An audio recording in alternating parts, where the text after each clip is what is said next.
bien, ce matin, nous allons prier pour que Dieu puisse parler à nos vies, car c'est pour cela que nous sommes réunis. Puissions-nous disposer nos cœurs à sa parole. Père éternel, nous te rendons grâce pour cette opportunité que tu nous donnes d'être réunis ensemble.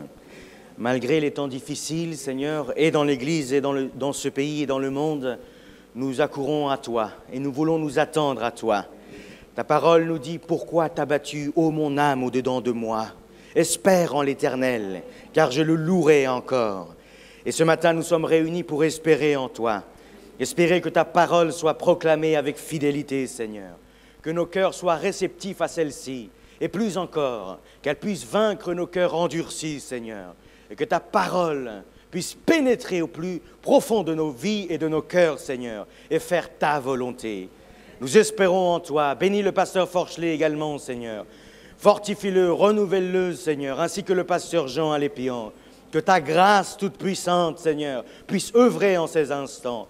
Mais bénis également ceux qui sont malades parmi nous, ceux qui sont dans les hôpitaux, Seigneur. Visite ton peuple, où qu'il se trouve, tu es avec eux, car tu nous l'as promis, Seigneur. Et c'est en tes promesses que nous espérons encore ce matin. Qu'il en soit ainsi pour chacun d'entre nous. Dans le nom de Christ, nous prions. Amen. Nous allons ouvrir la Bible dans la première épître aux Corinthiens, au chapitre 15.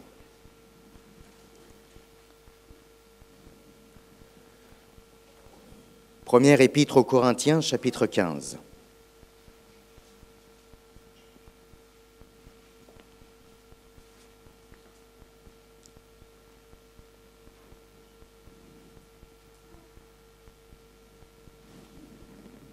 Il est dit donc dans 1 Corinthiens chapitre 15 au verset 19.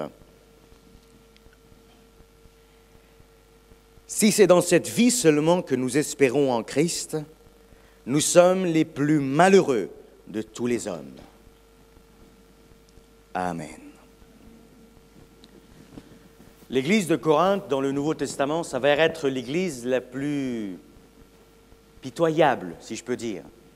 C'est une église qui certes vit les dons de l'Esprit de façon abondante, de façon riche et épanouie, mais qui pourtant fait preuve de beaucoup d'indiscipline et même de rébellion. Elle va se rebeller contre l'apôtre Paul, elle va causer des divisions, elle va refuser l'apostolat de Paul alors qu'il est le fondateur de Corinthe, elle va même vivre dans des situations pécheresses assez terribles. Paul va même jusque dire que même dans le monde, on ne se comporte pas de la sorte. Cela peut déjà nous interpeller.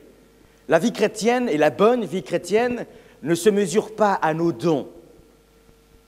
C'est ce que Paul dira d'ailleurs, et c'est pourquoi l'hymne à l'amour, comme on dit ici dans le 13e chapitre de ce livre, nous dit que quand bien même j'aurai tous les dons, mais si je n'ai pas l'amour, je n'ai rien.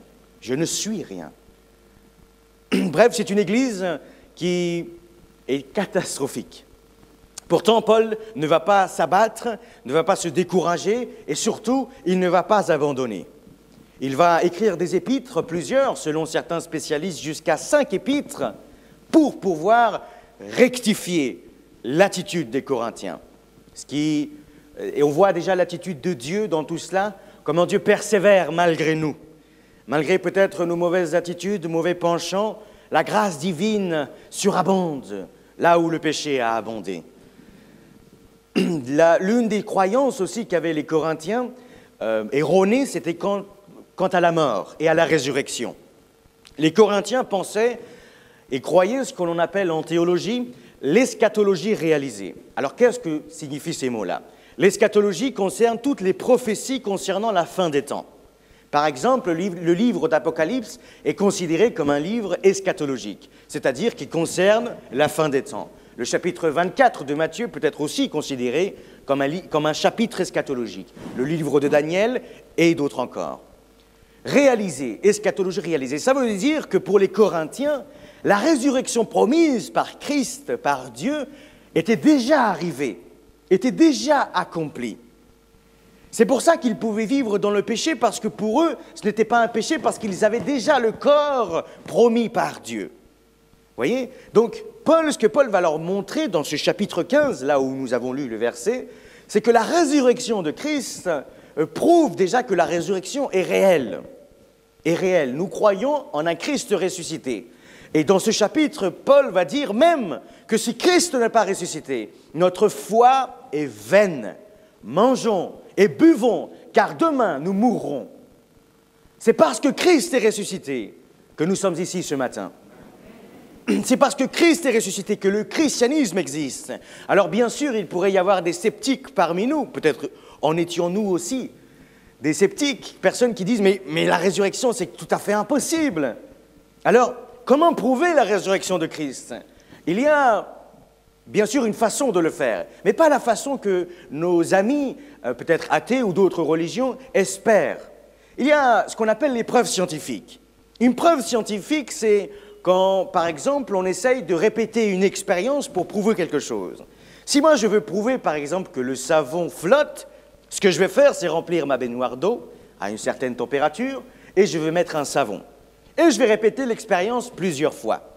En science même, on demande à d'autres scientifiques de répéter l'expérience pour bien prouver que ça ne dépend pas de celui qui a découvert la chose. Bref, je répète une et deux et trois, encore et encore, pour bien prouver que le savon flotte. Le problème avec Christ ressuscité, c'est qu'on ne peut pas le faire mourir et ressusciter 1000 fois. Et pas qu'avec la résurrection de Christ, avec l'histoire en général. Comment prouver que Napoléon a bel et bien existé? Je n'ai pas de photo de lui, j'ai cherché son profil Facebook, je ne le trouve pas.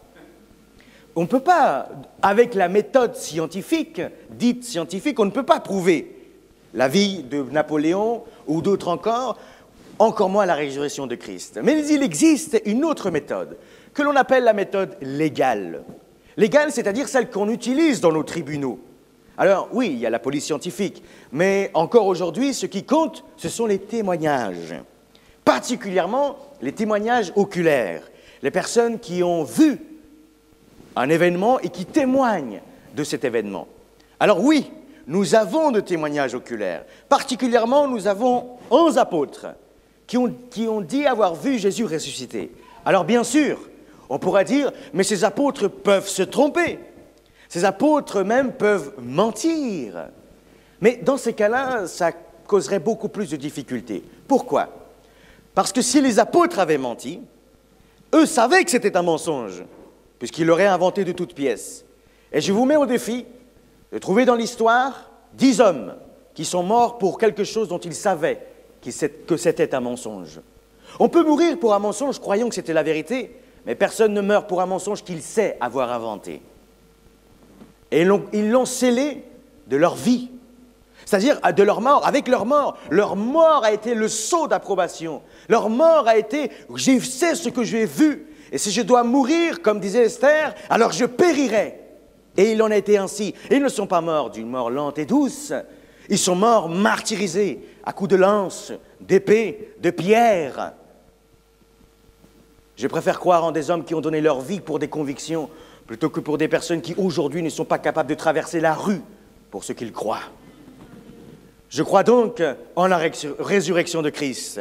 Et c'est ce que Paul va prouver dans le chapitre 15 et va insister sur cela, que nous croyons en un Christ ressuscité d'entre les morts. Et pourtant, au verset que nous avons lu, il va dire « Si c'est dans cette vie seulement que nous espérons en Christ, nous sommes les plus malheureux de tous les hommes. » Qu'est-ce que cela signifie? Eh bien, cela signifie que nous ne pouvons pas croire en Christ comme Aladin croit au génie de la lampe. Si notre foi en Christ est basée, ou plutôt nous exerçons notre foi en Dieu, tout ça parce que nous croyons qu'il peut résoudre un problème, guérir une maladie, me donner une femme, me donner un fils, me donner une famille, un travail, une voiture, si je crois en Christ que pour cette vie et pour ce que peut m'offrir cette vie, alors je suis, comme le dit l'apôtre Paul, nous sommes les plus malheureux de tous les hommes. Mais pourquoi? Eh bien parce que Dieu n'est pas le génie de la lampe. Dieu n'est pas là pour assouvir chacun de nos désirs et de nos caprices. La foi chrétienne est bien plus grande que cela. La puissance divine que l'on dit être illimitée ne se résume pas à être capable de guérir ou de même ressusciter un mort. la puissance divine et à la foi à laquelle Christ nous appelle et que l'apôtre Paul nous appelle, c'est de croire que même au milieu de la mort, même au milieu de la difficulté, Christ est avec nous, car je puis tout en celui qui me fortifie. D'ailleurs, ce passage, je puis tout en celui qui me fortifie, c'est dans Philippiens. Et l'apôtre Paul ne disait pas cela avant d'aller à la gym, ou alors avant d'aller en salle de sport, ou avant d'aller dans un entretien d'embauche. Paul disait, j'ai appris à vivre dans la pauvreté, j'ai appris à vivre dans la misère, et j'ai appris à vivre dans l'abondance. Vous voyez que cela s'apprend. Et vivre dans l'abondance, et vivre dans la misère. J'ai appris, dit Paul, pourquoi? Comment est-ce que j'ai pu apprendre? Parce que je puis tout, c'est-à-dire, je peux vivre dans la misère, et je peux vivre dans l'abondance, parce que dans les deux cas, Christ me fortifie. C'est ça la foi chrétienne. Si nous espérons en Christ simplement et je ne dis pas simplement pour relativiser votre souffrance ou votre douleur, ce n'est pas ce que je fais. Ce que j'élève, c'est la foi en Christ, qui est bien plus grande que les difficultés, que les situations adverses, que nos larmes, aussi réelles soient-elles. Nous ne pouvons espérer en Christ pour cette vie simplement. L'apôtre Paul dit, au chapitre 11 de sa deuxième épître, que je vais vous lire, il décrit les souffrances qu'il a eues en tant qu'apôtre. On se dit, mais c'est cela être apôtre? Quelle gloire y a-t-il à être apôtre? Et regardez ce qu'il va dire au chapitre 11, je vais vous le lire, de la deuxième épître aux Corinthiens. Ce que je dis avec l'assurance d'avoir sujet de me glorifier, je ne le dis pas selon le Seigneur, mais comme par folie. Regardez. Car vous supportez les insensés, vous qui êtes sages. Si quelqu'un vous a servi, si quelqu'un vous dévore, si quelqu'un se sépare de vous, si quelqu'un est arrogant, si quelqu'un vous frappe au visage, vous le supportez. Là, il va décrire la façon dont les Corinthiens se comportaient avec lui. Mais regardez, au verset 21. Au verset 22, moi aussi. Sont-ils Israélites? Moi aussi. Sont-ils de la postérité d'Abraham? Moi aussi. Sont-ils ministres de Christ? Je parle en homme qui extravague. Je le suis plus encore. Par les travaux, écoutez bien, par les travaux, bien plus. Par les coups, bien plus. Par les emprisonnements, bien plus. Souvent en danger de mort. 5 fois j'ai reçu des Juifs 40 coups moins 1. 3 fois j'ai été battu de verge. 1 fois j'ai été lapidé. 3 fois j'ai fait naufrage. J'ai passé 1 jour et 1 nuit dans l'abîme. Fréquemment en voyage. J'ai été en péril sur les fleuves. En péril de la part des brigands. En péril de la part des païens. En péril dans les villes. En péril dans les déserts. En péril sur la mort. En péril parmi les faux frères. J'ai été dans le travail et dans la peine. Exposé à de nombreuses veilles, à la faim et à la soif, et à des jeûnes multipliés, au froid et à la nudité. Et sans parler d'autre chose encore, je suis assiégé chaque jour par les soucis que me donnent toutes les églises. Si j'espère en Christ simplement pour cette vie, alors Paul était le plus malheureux des hommes. Où était Christ quand il décrit tout ce qu'il a vécu? Paul avait compris que la foi en Christ ne se résume pas à que tout se passe bien dans ma vie, à que j'ai tout ce dont j'ai besoin ou ce que je veux. Combien de personnes, disait Augustin, de personnes qui ne croient pas en Dieu, non pas parce qu'ils n'ont pas de preuves ou parce qu'ils ne veulent pas, mais parce qu'ils... J'ai souvent entendu cela, des personnes qui m'ont dit, ou que j'ai lu, qui disaient « Comment pourrais-je croire en un Dieu qui a laissé mourir ma mère, mon épouse, qui a laissé mourir mon enfant ? Comment pourrais-je croire en la bonté d'un Dieu comme celui-là » Mais l'apôtre Paul nous rappelle notre prière que Jésus nous a enseignée. Notre Père qui es aux cieux, que ton nom soit sanctifié, que ton règne vienne et que ta volonté soit faite. Une fois, quelqu'un est venu voir Martin Luther et il lui expliquait ses souffrances, ses difficultés. Alors Martin Luther lui a dit « Que priez-vous » Et quand il a entendu la prière de cet homme, il a dit « Mais de quoi vous plaignez-vous? Vous avez dit que sa volonté soit faite, et elle se fait. » Simplement, sa volonté n'est pas forcément la mienne. Je dirais même qu'elle est rarement la mienne. Si nous espérons en Christ, pour que je n'ai pas le Covid, pour que je n'attrape pas le Covid, voyez ce que dit Paul, nous sommes les plus malheureux de tous les hommes.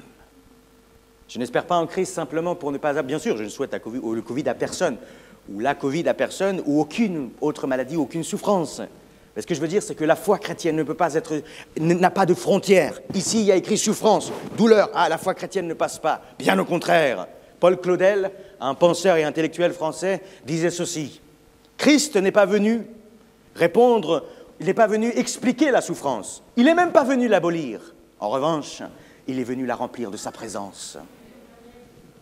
Un Dieu qui a peur du mal, un Dieu qui ne sait pas gérer le mal dans ce monde et la souffrance, aurait peur qu'il existe. Et alors il ferait en sorte que le mal n'existe plus. Mais un Dieu souverain, un Dieu tout-puissant, est capable même de faire en sorte que le mal se transforme en bien. C'est ce qu'a vécu Joseph. Rappelez-vous l'histoire de Joseph, vendu par ses frères en tant qu'esclave, pas seulement en tant qu'esclave, mais en Égypte, loin de sa famille. Je répète, vendu par ses frères, éloigné de son père et de sa mère. Il a été esclave, il a été chef des esclaves, et parce qu'il a été fidèle et à Dieu et à son maître, il a été envoyé en prison, faussement accusé. Sa fidélité l'a envoyé en prison. Si je suis fidèle à Dieu pour que tout se passe bien, on aura des surprises. Joseph, lui, s'est retrouvé en prison. Servir Dieu a toujours coûté, même la vie. Depuis le commencement. Parce que Abel était agréable à Dieu, Caïn l'a tué. Depuis la nuit des temps, être en Dieu ou en Christ peut même coûter la vie. Alors que ce matin, notre foi soit recalibrée et soit redirigée vers la personne de Christ. Quelles que soient les difficultés que nous traversons, notre foi dépasse cela. Je dirais plus, notre foi fait traverser cela, même quand la mer Rouge ne s'ouvre pas. Alors bien sûr, la résurrection ou la foi que nous avons en Christ ne doit pas, comme dit Paul, notre foi ne doit pas être dirigée vers un Dieu qui assouvit tous mes besoins. Et j'insiste bien là-dessus parce que c'est malheureusement une mode dans les églises que de déclarer ou décréter je ne sais quelle victoire comme si Dieu était à nos ordres ou à notre service. C'est nous qui sommes à son service. C'est lui qui décide des combats et des victoires et des défaites. Je n'ai rien à déclarer. La seule chose que je peux, c'est supplier.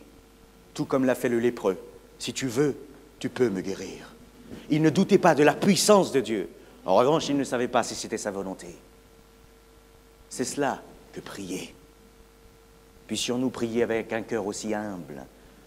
Combien de fois, je me souviens d'un homme du département hispano, un frère qui n'était pas encore converti à Christ, mais qui allait de temps en temps à l'église. Et son pasteur, qui n'était pas le pasteur Abraham à cette époque-là, c'est pour ça qu'il faisait des bêtises, disait, son pasteur a commencé vous savez, c'est un peu un show, une mode. Voilà, je déclare sur ta vie que tu vas prospérer. Je déclare dans ta vie que tu vas avoir l'année de l'abondance, l'année de la victoire. Alors, quand il est tombé sur ce frère, il lui a dit, je déclare sur ta vie que ton entreprise va fructifier. Tu vas multiplier tous tes biens, tu vas voir. Le problème, c'est que ce frère-là, à cette époque-là, il était trafiquant de drogue. Alors, je ne savais pas que Dieu était en faveur du trafic de drogue. C'est bon à savoir. Mais pourquoi? Parce qu'on nous fait espérer en Christ pour cette vie seulement. On nous fait voir la foi comme si elle ne concernait que la vie aujourd'hui, ici-bas, que ma santé ou mon bien-être. Mais la foi chrétienne, c'est la foi en la vie éternelle qui dépasse les cadres de ce monde. Ne limitons pas la foi à la guérison. Allons plus loin encore, parce que c'est ce que Christ veut. Et Christ a promis de nous accompagner en tout temps. Je vous envoie comme des brebis au milieu des loups. Ma foi en Christ dépasse le bien-être de ce monde. Allez ancrer sur lui. Fixez vos regards sur Christ. Une fois, Jésus a multiplié les pains et a donné à manger à toute la multitude. Et ça n'avait plu aux gens. Imaginez, une cantine ouverte, multiplication des pains à volonté, c'était le flunch de l'époque. Et gratuit, qui plus est. Alors, le lendemain, ils ont cherché Christ. On te cherchait, tu étais où? Alors, ils ne cherchaient pas Christ pour Christ. Ils cherchaient les bénédictions de Christ. Et Thomas d'Aquin le disait déjà au XIIe siècle, que nous avons tendance à chercher la bénédiction de Dieu plutôt que le Dieu de la bénédiction. Alors ils ont dit, Jésus, mais... Jésus a dit, non mais je suis le pain de vie. Alors ils ont dit, d'accord, c'est bien, on est content pour toi, mais est-ce que tu pourrais prouver ce que tu dis? Je ne sais pas, faire un miracle, multiplier des pains. Jésus a dit, non. Si c'est vraiment ce que vous cherchez, c'est Dieu, alors vous m'avez trouvé. Et que va répondre la multitude? La multitude va répondre que ces paroles sont dures à entendre. Qui peut les supporter? Seuls ceux qui aiment Christ pour ce qu'il est peuvent supporter que lui soit le pain de vie. Si Totzer disait, quand bien même j'aurais tout, mais je n'ai pas Christ, alors je n'ai rien. Mais si j'avais tout perdu et que j'avais Christ, je suis le plus riche de tous les hommes. Que notre foi donc ne se dévie pas sur les bénédictions de Dieu, mais qu'elle reste sur Christ. Et bien sûr, l'autre extrême, c'est de ne rien faire. Parce que ma foi est au ciel, est en Christ, ma foi est que je vais vivre éternellement avec Dieu, je vais être dans le bonheur, et c'est vrai, une vie sans souffrance, sans larmes, sans perte, une vie éternellement avec Christ. Alors comme on a les yeux trop fixés là-dessus, sur cette terre on ne fait plus rien. Et on oublie les paroles de Christ. Vous êtes la lumière du monde, vous êtes le sel de la terre. Je vous envoie, dit Jésus, allez et faites. Mais parce que nos yeux sont trop fixés sur la gloire à venir, on en oublie d'agir sur la terre. C'est pour ça que Karl Marx avait une forte critique contre les religions, notamment contre le christianisme. La religion, disait-il, est l'opium du peuple. L'opium était une drogue, c'est une drogue, et la faculté de la drogue, c'est qu'elle nous endort. Elle nous endort, elle nous fait flotter. On n'est ni au ciel, ni sur terre, on est au milieu, on flotte. Et ça nous endort, ça nous apaise. Et lui, qui était avide de révolution, il disait, mais si on vous fait croire que vous pouvez vivre dans la pauvreté, c'est pas grave, parce qu'après vous allez mourir, et là-bas vous serez riche. Mais ici, continuez à travailler pour nous les riches. Alors, comme Marx disait, mais à cause de la religion, on leur fait croire que le monde à venir est meilleur, et par conséquent, ils ne veulent pas changer ce monde-là. Et quelque part, il a raison. Et pourtant, je ne suis pas marxiste, loin de là. Mais c'est vrai que parce qu'on est endormi par le ciel qui nous attend, on n'agit plus ici sur terre. Et c'est pour cela que Paul va rééquilibrer à nouveau notre foi.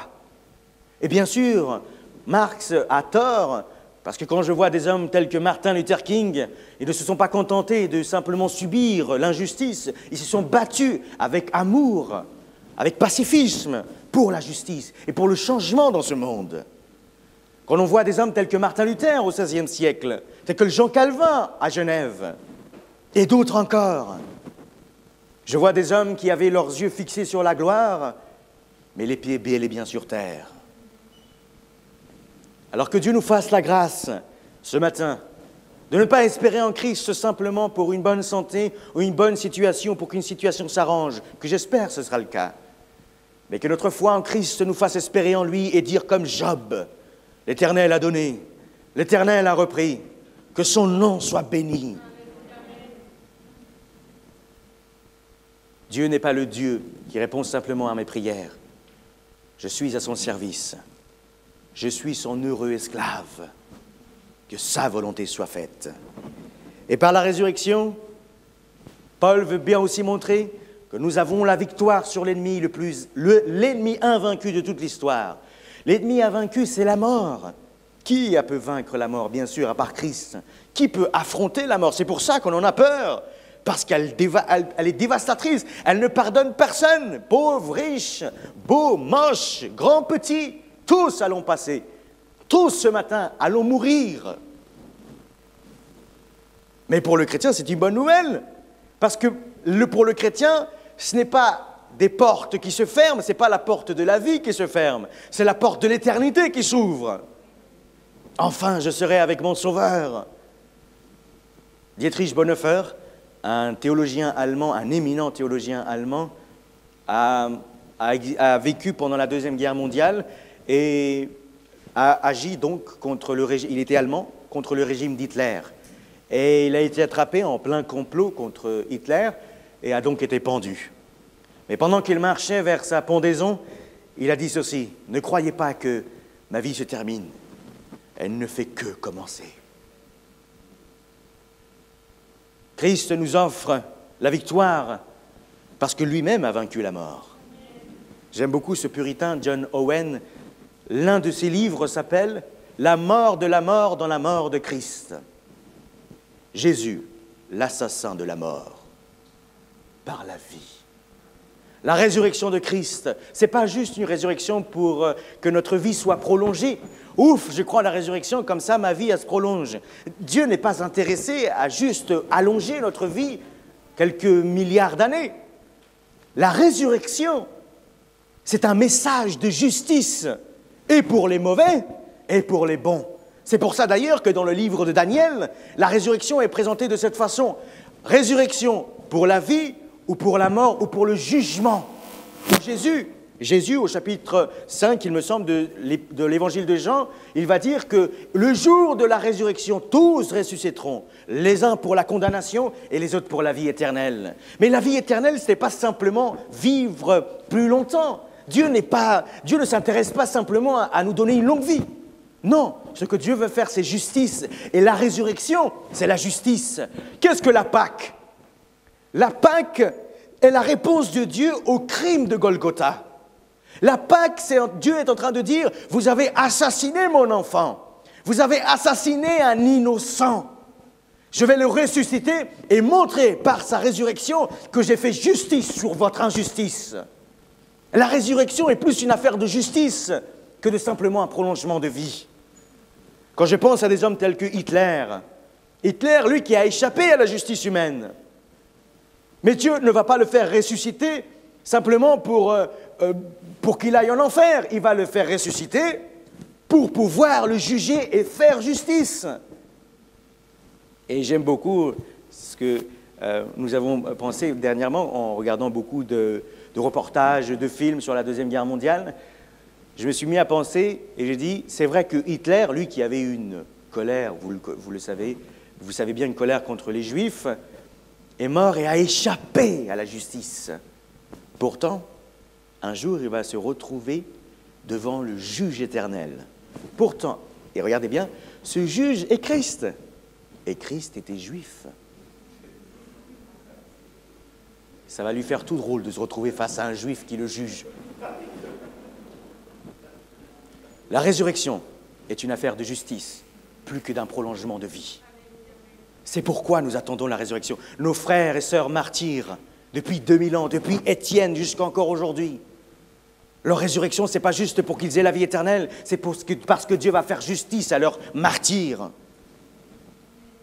Si Dieu va ressusciter ces millions d'enfants avortés, ce n'est pas simplement pour leur donner une vie qu'ils n'ont pas eue, c'est pour faire justice de l'injustice qu'ils subissent. La résurrection, c'est un message de justice. Voilà pourquoi nous y croyons. Et voilà pourquoi nous pouvons affronter la mort, qui, elle, est un message d'injustice. Parce que la mort ne fait pas justice. Elle n'emporte pas que les mauvais. Elle emporte tout le monde. Même le Fils de Dieu. Mais nous avons une espérance ce matin. Une espérance qui dépasse la mort. Vous savez, Épicure, philosophe grec, qui disait ceci. Pourquoi craindre la mort ? Quand elle est là, je ne suis plus là. Et quand je suis là, elle n'est pas là. Mais quelle espérance, elle est pâle cette espérance face à l'espérance chrétienne. Parce que nous ne disons pas que quand elle est là, je ne suis pas là, ou quand je suis là, elle n'est pas là. Nous disons, quand elle est là, je serai quand même là. Parce que Christ a dit, je suis la résurrection et la vie. Celui qui croit en moi, quand bien même serait mort, vivra. Finalement, la résurrection, c'est la justice qui triomphe. Et voyez dans quel monde nous vivons, où l'injustice se manifeste de toutes les façons imaginables, et bien plus encore, où l'injustice accable ce monde. Mais ne perdons pas espoir, n'ayez pas peur. Comme nous disait ce philosophe chrétien Peter Kreeft, justice retardée ne signifie pas justice annulée. Dieu va faire justice. Mais pourquoi ne fait-il pas encore justice ? parce qu'il fait, il fait grâce et miséricorde. C'est le temps de la grâce. Quand il fera justice, vaut mieux être de son côté, parce que Dieu n'épargnera personne. La Bible dit que Dieu ne tient pas pour innocent le coupable.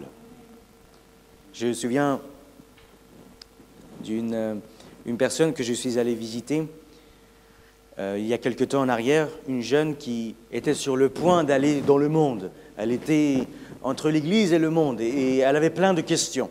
Alors je suis allé lui rendre visite et lors de notre dialogue, notre conversation, elle m'a dit « Mais pourquoi Dieu ne fait pas justice avec tant de mal qu'il y a dans le monde ?»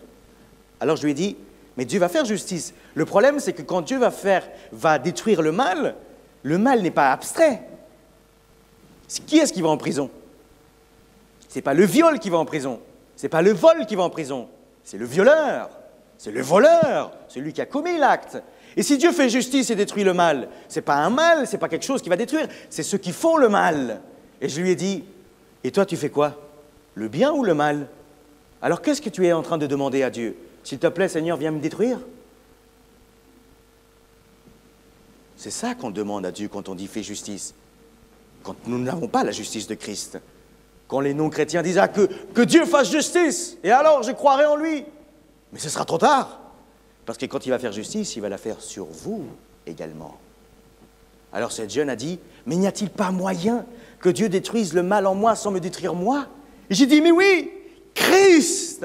C'est ce que fait l'évangile de Christ. Il nous transforme et le mal qu'il y a en nous, il le change en bien. Cette jeune ne m'a pas écouté. Elle est partie au monde. Et 5 ans plus tard, je l'ai épousée.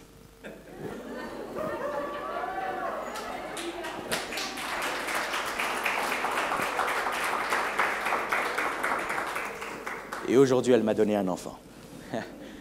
Donc, elle a fini par m'écouter. Ça a duré 5 ans. J'espère que dans notre mariage, ça ne va pas être aussi long à chaque fois que je dirai quelque chose.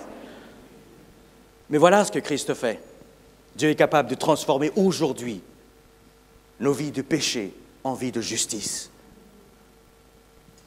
Si nous espérons en Christ que pour le bien-être de notre vie terrestre, nous sommes les plus misérables de tous les hommes. Voyez le nombre de chrétiens qui souffrent. Peut-être y a-t-il des exemples parmi nous. Personnes qui sont passées par des pertes, par des difficultés tellement grandes. Mais notre foi en Christ dépasse cela.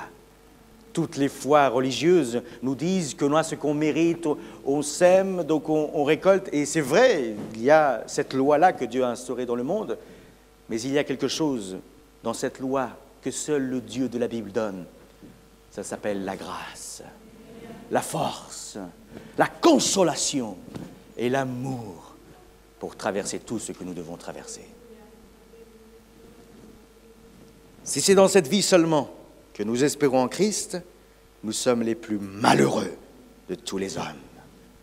J'espère donc avoir en face de moi les personnes les plus heureuses, les plus heureux de tous les hommes, ceux qui peuvent chanter jusqu'au bout, je veux te suivre, dans les bons et mauvais jours. À toi, Jésus, pour mourir et vivre, à toi, Jésus, pour toujours. Nous allons fermer nos yeux et nous allons prier.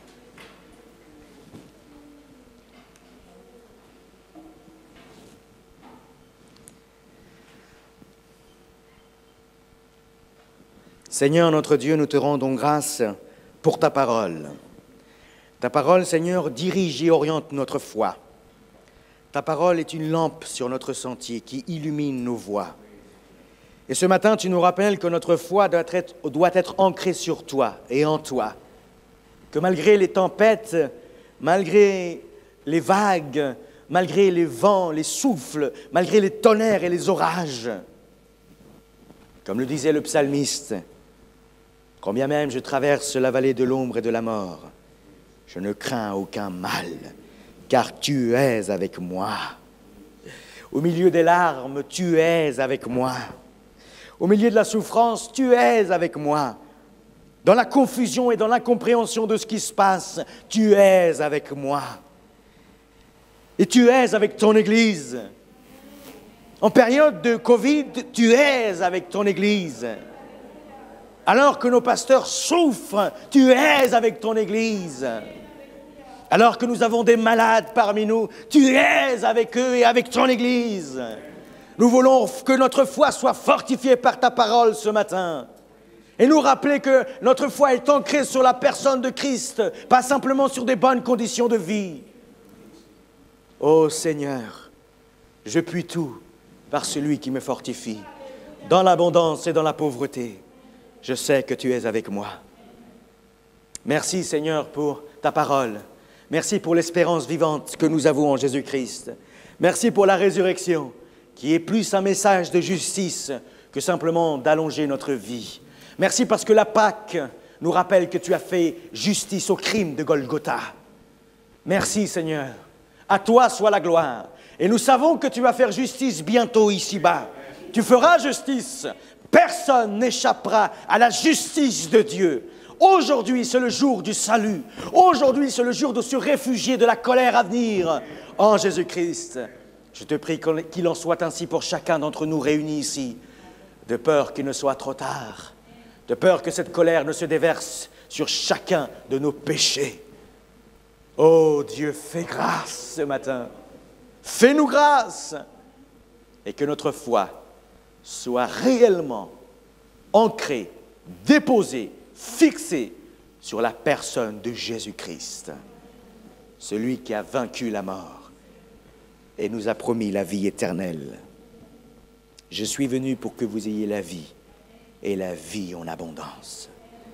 C'est sur ces paroles que nous voulons nous reposer ce matin et affronter ce que dans ta souveraineté tu permettras. Au nom de Jésus, fortifie-nous, rends-nous capables et par-dessus tout, glorifie-toi jusqu'à ton prochain et glorieux retour. Amen.